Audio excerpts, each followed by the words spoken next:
I still think about them all the time, you know.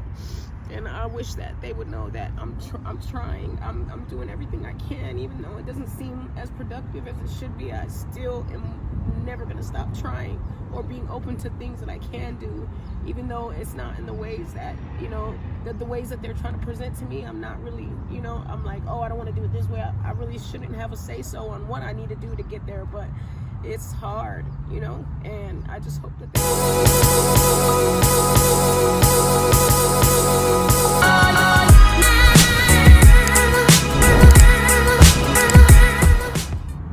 How you doing, sweetheart? I'm doing well, thank you. I mean, hanging in there. What's your name? Shondell. Shondell. AKA Slime. Slimed out. So where you from? I'm from Las Vegas, Nevada, but I was born in Texas, San Antonio, Texas. And yeah, I'm a military brat. So born in Texas, moved to Hawaii after when I was 2, and then I moved to Vegas when I was 7. Okay, so is that where majority of your family at? Yes, my dad and mom and my four kids. You got 4 kids out there? Yes. How old are your kids? The ages of my kids are, okay, one of my kids is 11, the other one is 8, then I have a 6-year-old, and I have a 3-year-old. Well, he's gonna be 3. Okay, so who's taking care of the kids? Okay, so my mom and dad are taking care of my first 2 kids, and then my other 2, one is with his dad, and then my last one that I just had, he is with a couple, a lesbian couple that adopted him out, you know, and the mom or the dad, you know, is a pastor. Okay, I mean, Yes, yeah. you know, it seemed like they in good hands, though. Yeah. So. Do you talk to them? I talked to my mom and dad about my first 2 kids because, you know, of course that's knitted in, you know, my immediate family. But my other 2, it's funny that you asked that. I was just thinking about calling his dad because I haven't spoken to him in a minute, and we were close, but and he's older. He's like 60, like almost probably going on like 65. And, yeah. But he's doing his thing with our son, and that's good. You know, I do want to call him and commend him for, you know, just keeping the love and apologizing to him that I'm not there, you know, which I do hate, but what do I feel like I have to say that, you know, my life is in shambles, you know, I don't have anything good to say, even though that's not an excuse, it's still my immediate reason, you know. Okay, so when did life turn bad for you? When I had a car accident, I was dating this guy, and his family was taking pills like the lower tabs. This is when, you know, this is like the first, the first, pretty much the first drug that kind of like hit the scenes that people were on, you know. And so when I had that accident, they prescribed me this. He was giving me the pills first, having me try them, and I'm like, oh, I like these, you know, but it was just here and there until I had that accident. And that's when they prescribed me the same pills that he was giving me, but it was in a quantity of 120. And so I do remember the words of my dad telling me, like, be careful with those because people get addicted, you know? And I can't imagine the time frames of what we're considering addiction now for it to have been back then, because this was when I was like 22 and I'm 35. So okay, I can't really in my head, you know, fathom the balance between how it was then and now. But that's crazy that it's been going on for this long. So what brought you down to Arizona? Well, to get clean, you know. I was with my baby daddy, who, you know, for the one with my last child. Our son's name is Angel, and I came down here with him because we were together for about 5.5 years, and we wanted to come here to get clean. His mom really loves him. She's such a wonderful lady, wants the best for him, you know. But we both just were in Las Vegas, you know. We were shooting heroin, and I just made the decision for him. He's like, you know, didn't want to really come, but I was like, let's do something different, you know. And so that's when we came here to try to get clean, but that just went crazy. Left turn. So you think is there any possible way that you will get off drugs, or do you want to? I mean, I do want to. I really do want to. I always envision, hopefully the last part of my life, if God grants me the rest of those days, to being in, a place of my own with everything that I see other people have.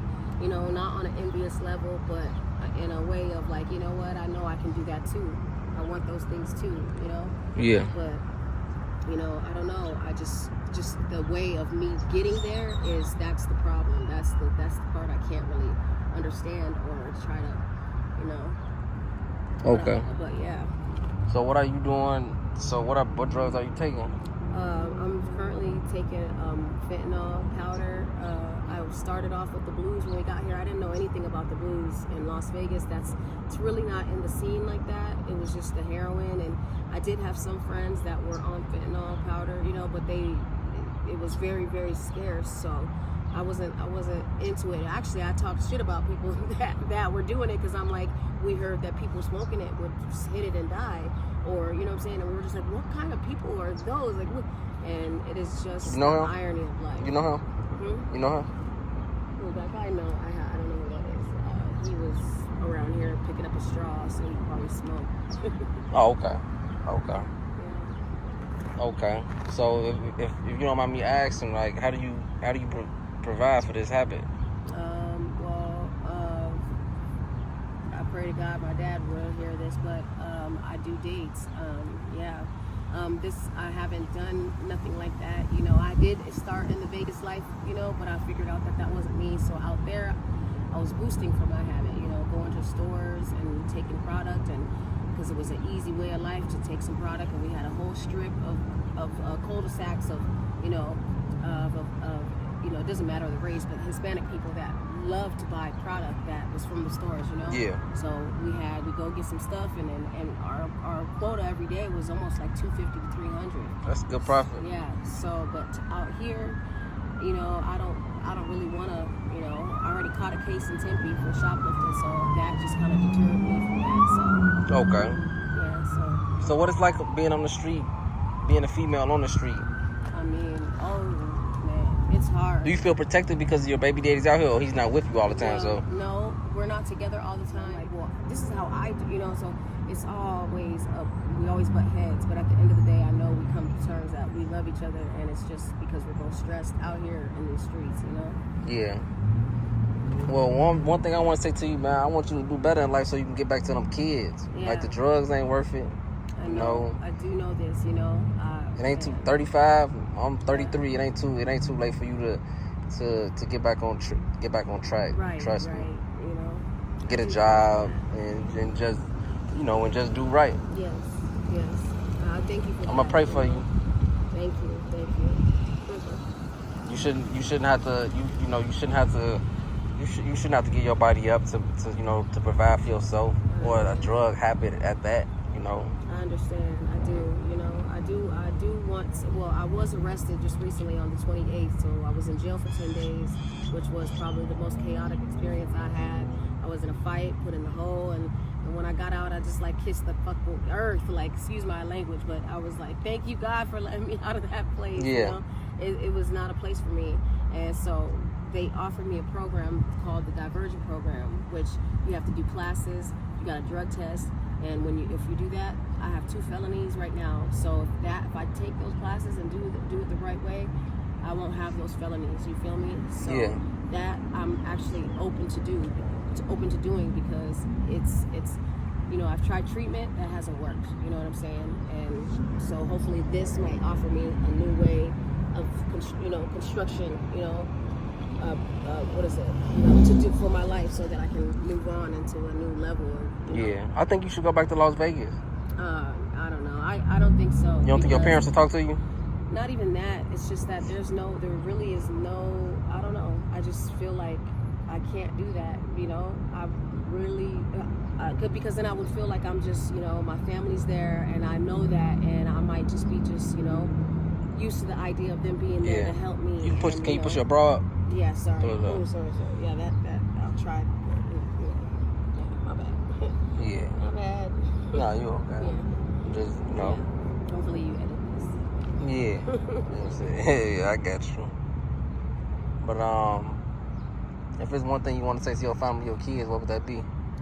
You know, that there is not a day that, you know, I don't know, I can't even say it like without crying, you know, because there's so many things, but you just can't find the words, you know. But is that there's never a day that I don't wake up and not think about them, you know. And even though I don't call, I know it's like, you know, I still think about them all the time, you know. And I wish that they would know that I'm trying, I'm doing everything I can, even though it doesn't seem as productive as it should be. I still am never gonna stop trying or being open to things that I can do, even though it's not in the ways that, you know, the ways that they're trying to present to me. I'm not really, you know, I'm like, oh, I don't want to do it this way. I really shouldn't have a say-so on what I need to do to get there, but it's hard, you know. And I just hope that they understand that part, that it is a disease, you know, and it didn't take me overnight to become an addict, so it's not gonna be overnight for me to not be one, you know. Okay. So I hope that they can just like stick with me through the process and know that one day I will be clear-headed and open-minded and back to self, you know, so that I can regain that self-confidence as a woman and as a black woman, to, you know, put myself in society and show people who I am and what I can do and the things that I'm not, that they say I am, you know, which doesn't matter, but that's just... Nah, you sound so you sound so genuine, man. You sound real genuine. Thank you. And I just, you know, man, I just want y'all to support this channel and to help me grow, because right now, if I had the money right now, I would put her in a hotel and I would do anything to make sure she get into these treatment places or wherever she needs to be. But I need you guys to help. Even if you guys don't got no money, just please like, comment, subscribe. I'm trying to grow this channel so I can start doing stuff in these videos where I'm actually helping these people. But right now, we just trying to get this conversation, you know, out to, you know, hopefully someone sees this and can see her walking down the street and help her, because that's what I want to do. If I can't help, maybe somebody else can help. So make sure y'all like, comment, subscribe to the channel. Thank you guys.